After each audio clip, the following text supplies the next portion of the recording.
Hi friends, இன்னைக்கு கோவமான அக்ஷராவை பார்க்க போறீங்க பாருங்க. இவ்வளோ கோவமான அக்ஷரா கண்ணாடியில் பார்த்தீங்கன்னா இந்த பாருங்க.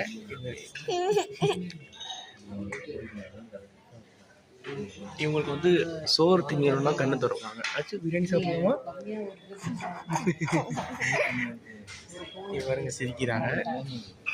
இந்த மாதிரி நீங்கள் அக்ஷரா கோவமாக இருக்கும்போது அதை எப்படி காம் பண்ணணும்னு பார்த்தீங்கன்னா, சோறு சாப்பிட்ணும். சரி, சோறு சாப்பிட்டா காம் ஆகிடும் பாரு.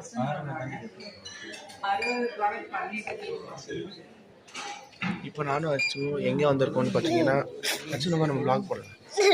நம்ம எங்கே வந்திருக்கோம்? நானும் அச்சு இப்போ எங்கே வந்திருக்கோம் சொல்லுங்கள். எங்கள் அப்பாவுக்கும் எங்கள் தாத்தாவுக்கும் ஜுவல்ஸ் வந்திருக்கோம்.